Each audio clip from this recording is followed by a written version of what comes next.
Hello, enlightened spirits. Thank you for attending another video. And I wanted to share something that is very important for me to share because people are struggling with the topic about narcissism. They're struggling with how it looks in real time. Narcissistic traits have been normalized in communities.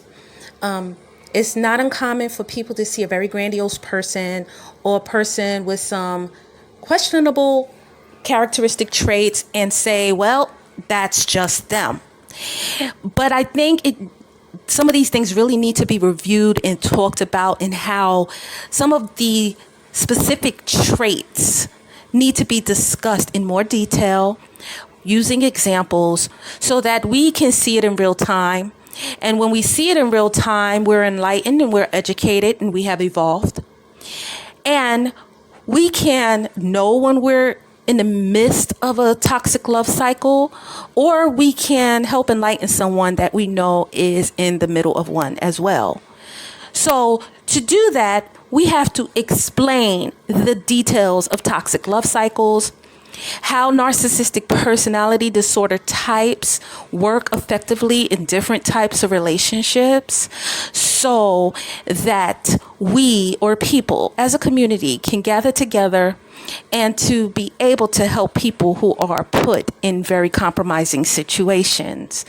But we're not going to be able to do that if we see something and don't say something, see something and don't act, and just sit back and let the person, specifically a narcissistic personality disorder type people, gain supporters, gain followers, gain interest, or gain their business in a way that can really jeopardize or destroy a community as a whole. Now, the reason why I say that is because I wanted to speak about a very unique topic, and that is flying monkeys. And what is flying monkeys? Well, first, the way that it is explained, especially in psychology with narcissistic personality disorders, is that flying monkeys is really a metaphor for loyal supporters of the narcissistic personality type person, like a group of people. It could be a group of people in a small scale and a group of people at a very, very large scale. So it's not uncommon for the narcissist to have 500 supporters or millions, right? But what's very important is that the flying monkeys within that group are the staunch supporters, the one who have invested strong interest in emotional ties to that particular person and act on that person's best interest. So where does flying monkeys, the terminology flying monkeys, actually originated? Well, it was characters created in The Wizard of Oz. And they were monkeys with wings who were the loyal servants, actually, of the Wicked Witch of the West. So she would summon them and they would go and do her evil bidding throughout the movie. I don't know if anybody's seen that as a child. It's a very good movie. And so how does that look with the narcissistic personality disorder person? And how does that look in real time? How does that work effectively? How does that begin? Okay, well, NPD cannot be in many places at one time. If they could, they would, trust me. So it's not uncommon for them to type up their name in a search engine and see what pops up, even if they have 5,000 supporters or 5 million. So they spend a lot of time Googling, searching, or going through social media, trying to find if there's any present or news on them or updates on them, regardless of whether they are big or not. They have a grandiose personality, so they have a false interpretation of their own importance anyway. So they think they're bigger than they are. And even if they are bigger than they are big in that aspect, they are very invested in finding out what's going on about them. They take attention, whether it's good or bad. They love it all. It's all fuel at the end of the day. But they can't be in more than one place at one time. Now, they want to destroy the people who talk bad about them. That's part of that narcissistic injury. They don't, even though good or bad information about them is still fuel, they still will try to take down the people who have the most information about them, who's more capable of dragging them down. So they may not do anything to people who have a small following, but they will definitely try to destroy or take down people or destroy the reputation of a person who is much more capable of bringing them down. So how do they start that whole process of getting their flying monkeys? Well, first, they have to create something called supply and demand. There has to be a supply and demand. So they have to create the supply. Now, the supply can be anything. The supply can be politics, right? The supply can be, a group of people who believe a certain thing. It could be religion. It could be music. It could be just things that is lacking in a specific group of people or community. It could be even something that appears to be good deeds. So they can also supply a demand in a community where there's a lack of help for the elderly, or it could be women support in terms of coat drives, homeless. They can be advocates against regentrification. They will fight a cause, right? So they meet a supply. Now there's and there's a demand for that. So there's a group of people that will come to them because there's a supply that they serve. Technically, the people they're oblivious to it. They fall short in actually giving that supply. The true person, the true marketing tool is them. They are the brand.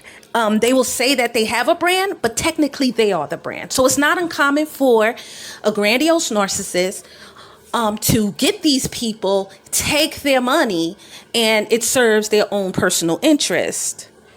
Now, once they have this group of people, the first thing that they ensure to implement this flying monkey mechanism is they bring on one specific tool, and that is loyalty. They implement the loyalty rule. Loyalty. It's a rule. They'll tell their group of supporters who are now invested in their supply, and they will say, now that you're here, I demand loyalty. Although they are incapable of reciprocating that loyalty, they demand it.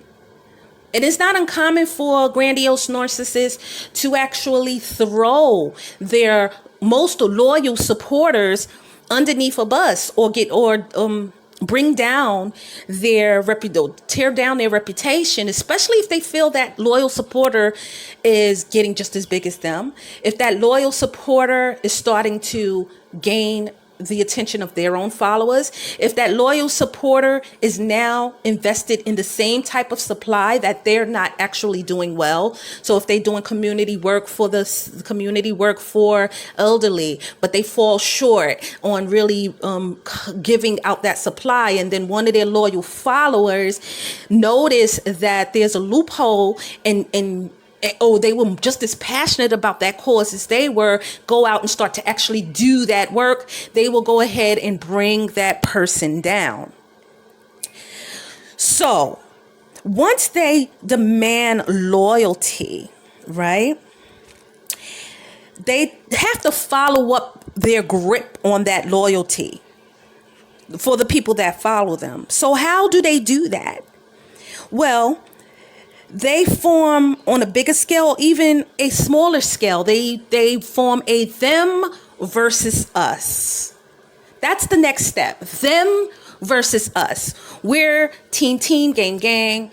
We group. We're the movement.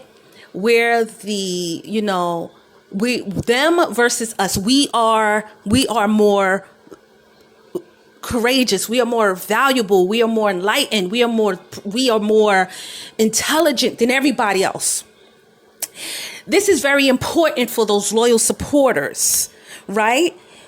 So so what happens is when you find people trying, especially broken souls, right? When you find a bunch of broken folks who are searching for some type of attachment, searching for an identity, searching for a community that they can share the same self-interest in, this is very, very important to them. So they believe in this narrative.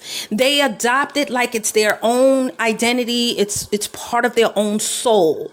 This is a strong attachment for that group of people to implement. So once that leader who they idolize at this point indicates it's them versus us, they have immediately graduated to this sense of purpose, and they are ultimately flying monkeys. Okay? So once he have implemented that us versus them, okay, they will start to solidify. It's like a codependency with a group of people. So codependency can happen individually, and it can also happen on a larger scale.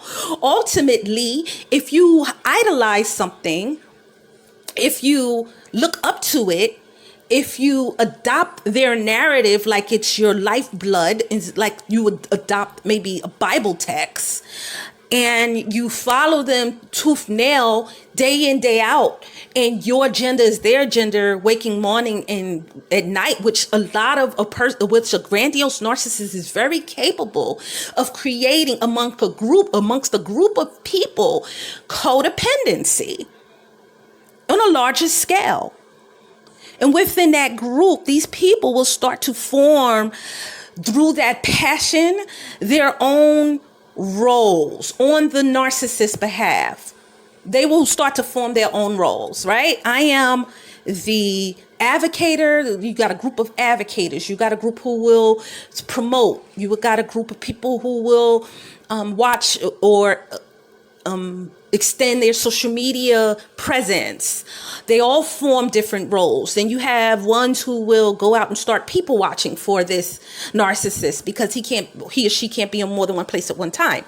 So then you got ones who will just do the background work, right? So people form roles. And there's two ways about that. The narcissist can love bomb specific people within that group and make them these leaders within that group. You do this, you do that, or they just do it on the narcissist's behalf for the attention of that narcissist. Now, that's how flying monkeys are initially implemented. Now, what roles do they play? Well, the specific roles that they play are this. One, they will notify him if other people are following other people that narcissist dislikes. So they will notify him or her. Like, even think of a narcissist even on a smaller scale with a group of friends that the friends idolize, right? So one of those friends would be like, yeah, well, I seen her hanging out with so-and-so. I seen him hanging out with so-and-so, right? And that narcissist does not particularly like that other person. So it's not uncommon for that person to have a group of friends who are very invested, and they will watch if any one of those group of friends are slipping, and they will notify the narcissist. And then they will even go as far as attacking people who defy or challenge that narcissist message or belief or ideology, or the team's conversation down to a smaller scale, or, if there's a community thing that they've decided to do together and a person is like, calls the narcissist out on that specific task, like, hey, I thought we were doing feeding the community today. Why are we just sending out ham and cheese? You got, what I'm saying? You got like $8,000 donations. What's going on? So then the group of flying monkeys will jump on that person for defying the objective or the message. They will even go as far as making threats. Okay, they will make threats to the person who's defying that message or that cause. They will send out hate mail, hate email, call randomly, secret calls, tell them that they're going to kill them. It can get that bad. Okay, so they would even go as far as creating their own platform and messages and extend the social media identity or platform even further. So they will say, well, the narcissist is doing his thing, but let me do my thing too on his or her behalf, and then bring them over as as a host or a co-host or a platform on my platform to continue the message, right? So they're going to have their own followers at this point who may not know the narcissist, and that's just extra followers. They will go as far as that's basically it, right? So that's pretty much how the flying monkeys work on the behalf of the narcissist. So what is that actually called? These group of really harsh roles that they play in this situation. It's called abuse by proxy. Now, the narcissist knows what he's doing. I don't know if you know he or her. I got to keep remembering to use those names. He or she knows what they're doing. Now, I don't know if you know about narcissistic injury and how we're going to talk about that next week, about the role it plays and how harsh narcissistic injury can go. And if they can't do that on a smaller scale, if there's a person they can't touch, if it's a person they don't know personally, they know quite well that if they summons their flying monkeys, that they are going out and they're seeking their own revenges for them. So when it's a third party person doing that, it's a proxy, right? It's abuse by proxy.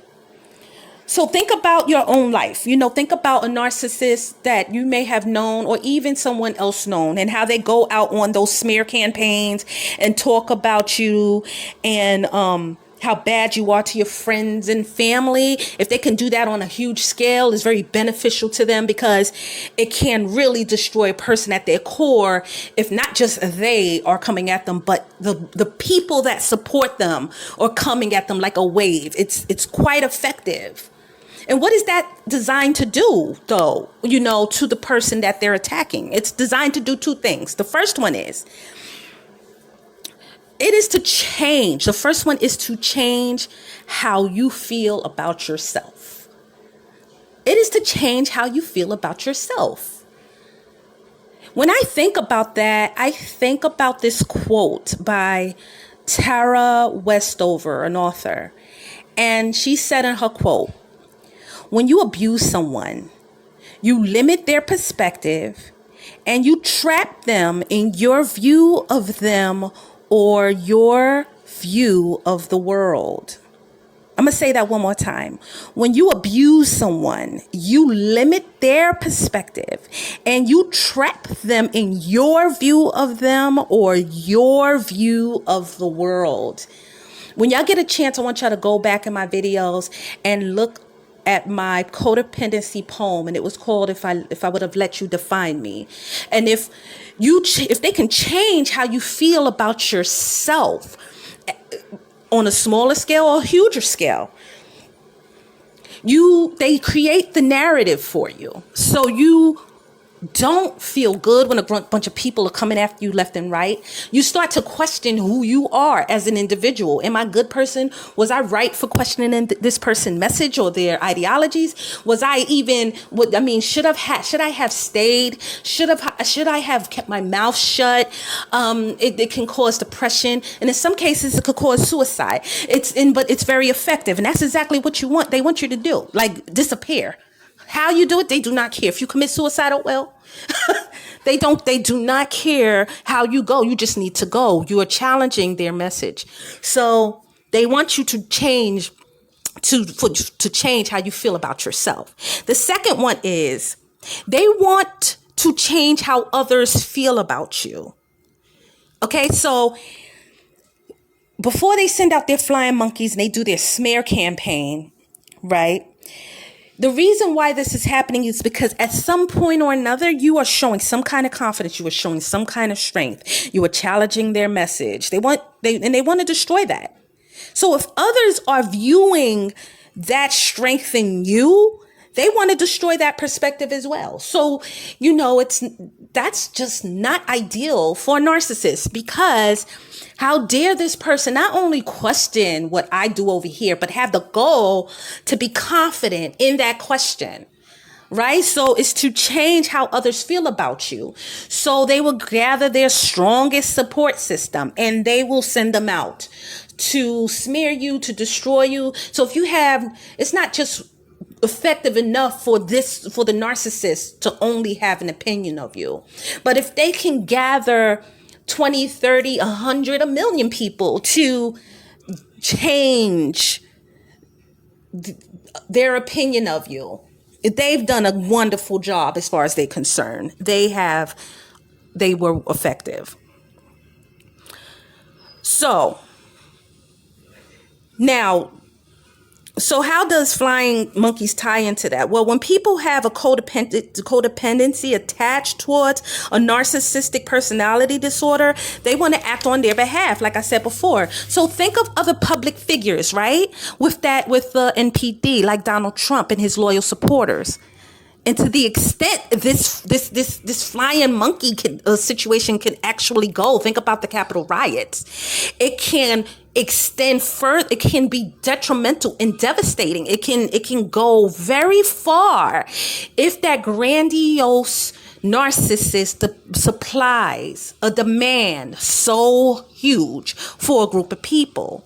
And they know fully well, the narcissists know fully well that they're sending these people out on the attack. They summon, like I said before in the beginning of this video, they are summoning their flying monkeys. And they do that by saying, don't let nobody come and talk to me like that. And this is what they're saying to their loyal supporters. Don't let nobody talk about me like that. Don't let nobody come at me like that. If y'all better not do nothing like that.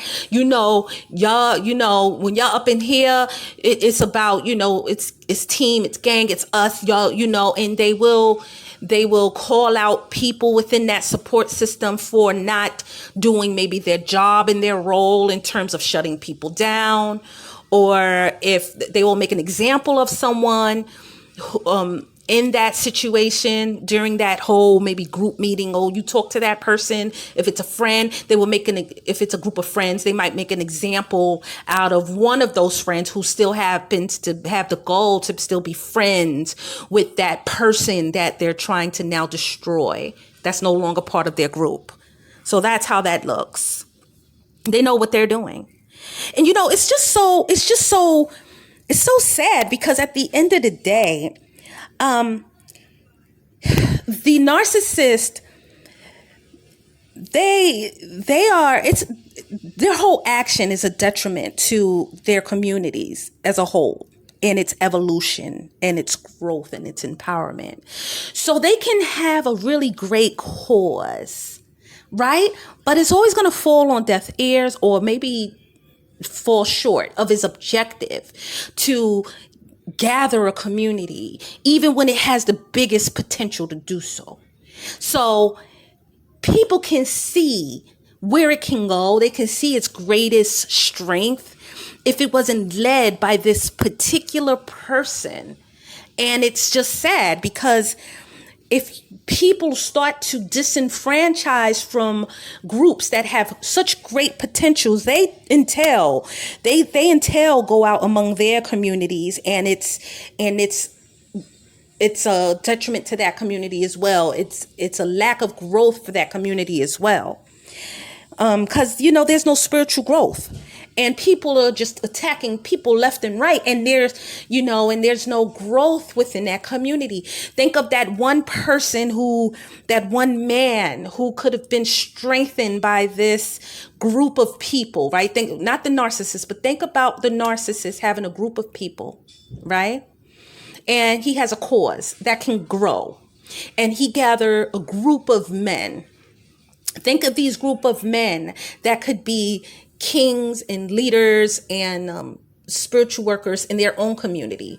Or if there's a cause like helping the community in terms of coat drives or feeding the hunger. And he grabbed a group of men. These group of men who can entail go out into their own specific communities, their own blocks or schools and districts, and do more to the extension of that person. But the narcissist, that wasn't their main objective. It wasn't their main objective to really have that cause. Their main objective was to serve a need. Their main objective at the end of the day is to serve a need. Their flying monkeys is their objective to use to serve their own personal needs. They are only there, like the Wizard of Oz, to be summoned when it's time. They will never need them until then. Thank you for coming, everybody. Thank you for attending. We got a lot of work to do.